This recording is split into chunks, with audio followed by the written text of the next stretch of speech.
Good afternoon, everyone. I wanted to come on, trying to set up the lighting the right way. I wanted to come on this afternoon because I have not gone on live in a while. So, welcome to Surviving Disruption. If you've been following me for a little while, you can see that I recently changed the title of the channel, and that was because I felt that disruption kind of felt more natural to some of my audience because there are a lot of things that can be considered a disruption in our life. It could be a sudden loss, it could be our children moving out of our home and going on to either college or just moving on with their own lives. It could be a change in a job.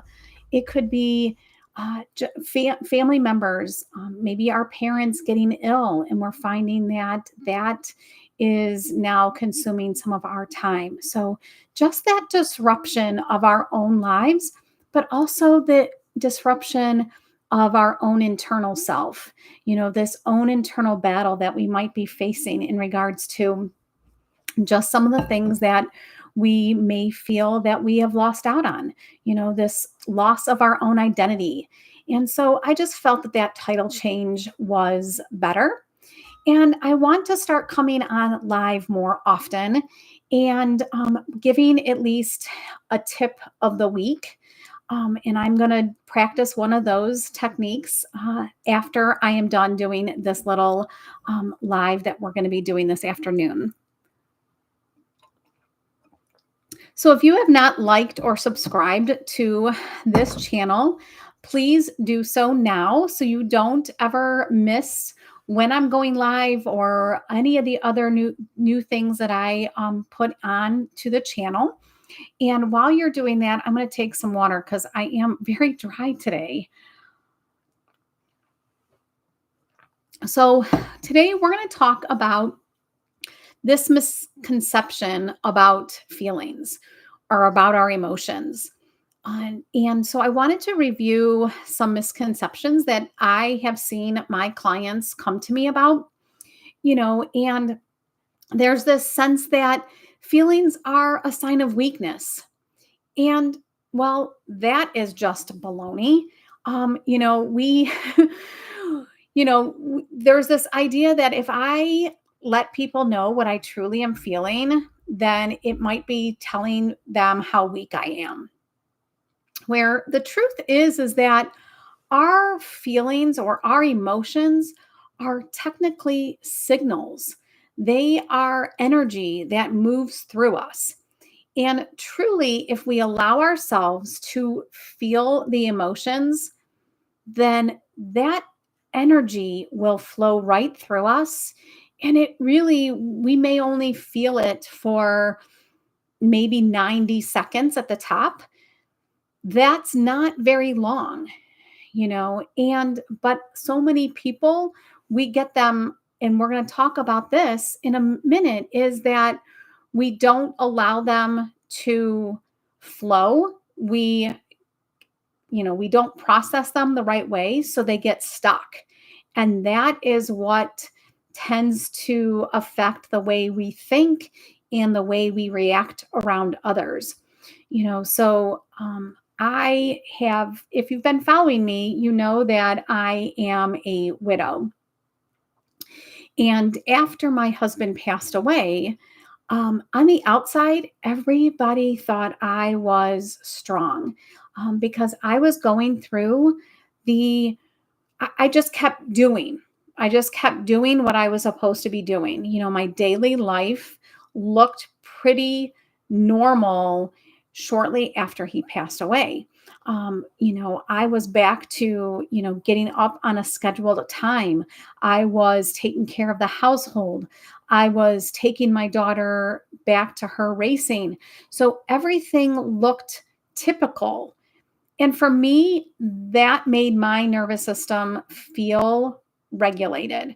But in reality, I was not allowing myself to feel the feelings. I was keeping them stuck. And so when people ask me, How are you doing? I would just respond, okay, or I'm fine. But in reality, I was really unraveling inside. I was feeling alone. I was feeling lost. I was feeling confused. And I was having, I was grieving. And so once I started to really honor those feelings, it brought much more clarity and strength to me. And then I was really feeling much stronger than I was when I was just responding with okay or fine.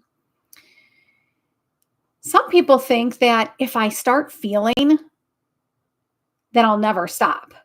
If I start telling people or start really expressing how I'm feeling, I'm just never going to stop. So that's where this suppressed, emotions last longer. So my feeling lost and confused and loneliness, of course I still grieve. Of course I still miss my husband. But now I can allow myself to feel those higher vibrations of emotions like joy and love because don't have those lower levels of like confused and anger stuck. And so people think that if I, allow myself to feel these things, then we're going to, I'll never stop feeling them. I'm going to feel like that always. But in reality, when we suppress them, it's when we feel those feelings for a long time. Felt emotions, when we really identify with what we're feeling, they move through us. They're like waves. They come in, they rise and crest and pass. So like we just, they're like that. They're energy. Waves are energy too. So they just kind of go like that if we allow them to flow versus suppressing them. There's this thought of I should only feel the good feelings or the positive emotions or those higher, which instead of looking at emotions as good or bad or positive or negative, we really need to be looking at them as this higher vibrations like love and joy or those lower vibrations of grief and anger and confusion and loneliness. So, using different ways of seeing our emotions helps us, you know, allow ourselves to feel them differently. If we see them as good or bad, then that keeps us stuck. Like, and we think, oh, I don't want to feel bad feelings, or it's always a bad thing. And then our attitude and our mindset goes along with that. Where if we look at things as negative, also, like if we see it as, like, or if we don't allow ourselves, some people think that if I have an emotion that is more of a negative or a bad, then that's a bad thing as well. And again, they could get suppressed and we don't really feel the authenticity. You know, I want to be able to at times I want to be able to know, I want to have that comparison. I want to be able to know that yes, if I have that lower level energy of anger or confusion, then when I know the higher level energy feelings of like joy and love, then I know the difference. And I know what my body feels like when it feels up here compared to down here. Some people think, I don't have time to feel that right now. So avoiding our feelings often cost us more time, energy, and that peace later. When I remain stuck with those lower level feelings of like loneliness, I was losing out on maybe some of the wonderful things that were happening in front of me because I was feeling the lower level emotions. So I wasn't really present. And it was taking some of my energy away and some of that, that peace that I was feeling or could be feeling. We want to, start to, and it's okay that there are times that people say, if I'm down here, I can't feel up here. But that's negative too. That's not right either. We can feel both feelings at this, like in the same moments. I could start off feeling not so good about something. I could feel lonely, but then within minutes, I can feel joy. And some people think that's not possible either. And it is. So part of this emotional, learning that our emotions are like waves, are their energy versus this context of like they're good or bad. We start to recognize how we can be emotionally safe. So emotional safety is the ability to express, explore, and experience our emotions without fear of being judged or rejected or being silenced. Like, I'm not gonna, I don't know what she's talking about, or I don't want to be near her. Those kind of things, when we have that emotional safety, then we know that it's okay to say, instead of I feel okay, acknowledging what we're really feeling. And that emotional safety comes from two different places: internal, which is our own self, feeling like we won't abandon ourselves or we won't shame ourselves or punish ourselves for the how we feel. And externally comes from the space or the relationship that we are in, and knowing that when we express our emotions, that the people around us won't shame us or won't judge us about them, or just the space that we're in won't do the same, won't do those things either. And those kind of things matter. Emotional safety matters because it helps our nervous system feel safe. Because when our nervous system does not feel safe, then that's when we might notice that we have that fight, flight, freeze, or fawn. We might feel that we're in people pleasing, or that we're just freezing and maybe scrolling, like trying to avoid the world, and we're just going to endlessly scroll on social media, or go into watching videos nonstop, or being more agitated and arguing with others, or always just trying to do the next step thing, like never, like always constantly feeling like you have a to-do list to do. Those are all signs that your nervous system might be dysregulated, and that you need to have that more emotional safety. When we feel safe, we tend to be able to soften and be able to identify those feelings more easily. So, emotional safety can look like taking a deep breath before we're reacting, saying things like acknowledging our actual feelings, like I'm feeling overwhelmed or I'm feeling frustrated, instead of pretending and saying we're okay. Holding space for our own feelings, with compassion. Hold it like it was a child, so hold it with compassion and love, and not be afraid of our emotions.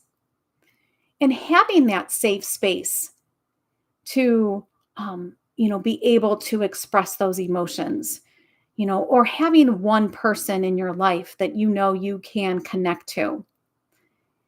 And that's what I'm going to be offering, is I'm going to be offering a subscription kind of membership place for women to be able to have a safe space. So details about that will be coming really soon, where we will be able to have that safe space to, express those emotions or connect to those emotions in a more authentic way. We can also practice validating our feelings, like saying things like, oh, that makes sense of why I might be feeling that way right now. And we want to create check-in times, or, I use my rooting ritual all the time. So I always check in with myself in the morning and kind of see where I'm emotionally feeling. And then throughout the day, I've gotten in the habit of, connecting to myself and, doing a rooting technique that allows myself to explore what I'm feeling at that moment so that I can, you know, change something if I need to. I can, you know, help myself if I am at a lower level. I can help myself get to that higher level within that same day and not necessarily looking for something that's going to make me feel at that higher level. And so we want to be able to connect with ourselves during the day and check in like that. And we want to set boundaries that honor our own emotions. So we want to start practicing like what we need and getting in tune to what we need. So if you hear your body saying you need rest, giving yourself that rest. Or if you need time to cry, allowing yourself that time to cry and not avoiding what our body needs at that time for our emotions to feel safe. So like I said, stay tuned for my membership information. But I am getting ready to do a 3-day workshop called Root Rise Receive, and that is going to start July 17th. And during those 3 days, I'm going to give you one of the techniques that I use to root and get in tune to my emotions.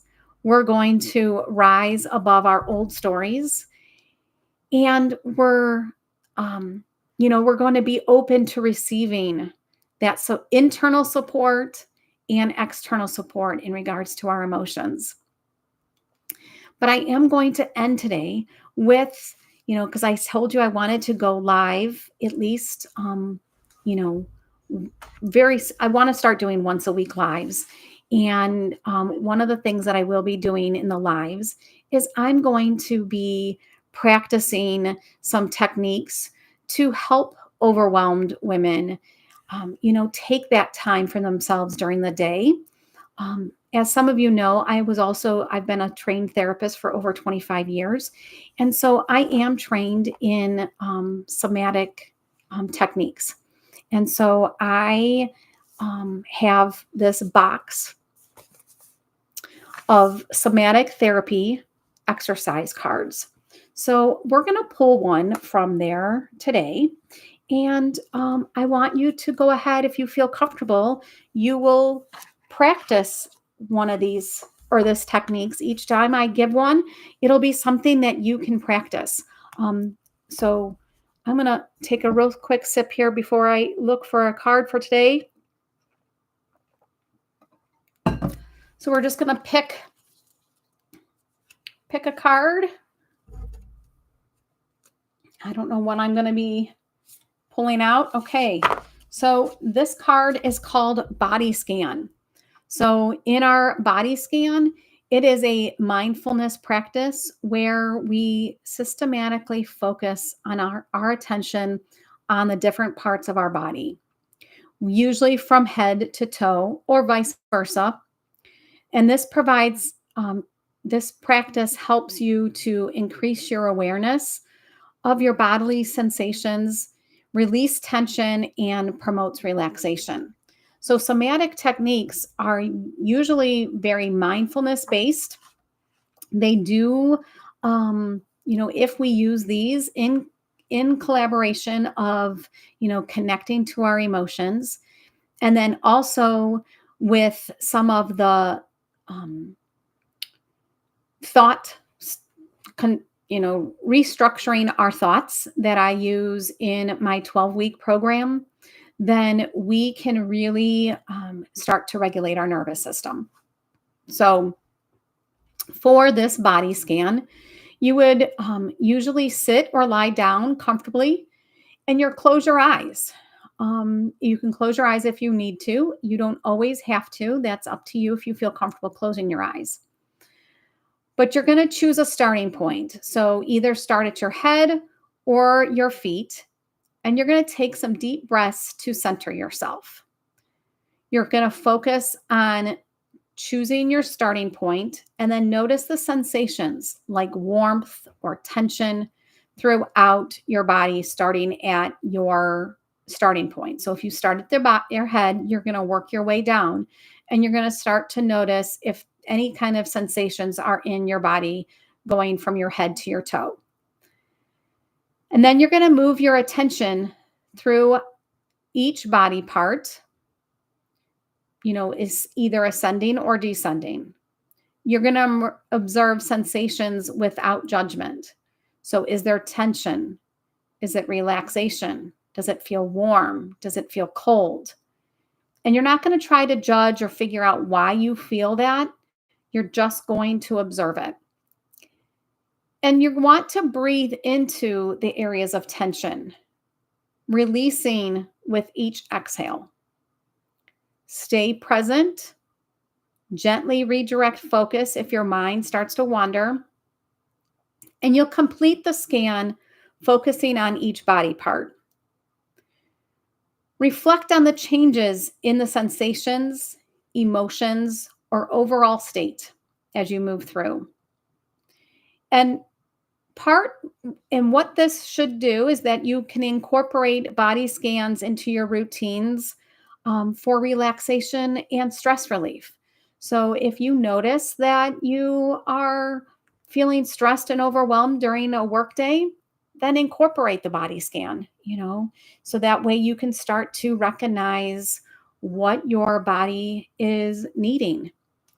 So I appreciate you attending today. And again, make sure that you follow and subscribe so you can get some more tips. And like I said, I'm going to provide tips like this once a week. And again, if you would like to attend Root Rise Receive, the link for that will be in the description. All right. Or actually, it'll be in the comments because the description's already written since this was a live. So the description's already there. So in the comments will be the link for Root Rise Receive if you would like to, get into more tuning into those emotions and having a safe space for those. All right. We'll talk to you soon.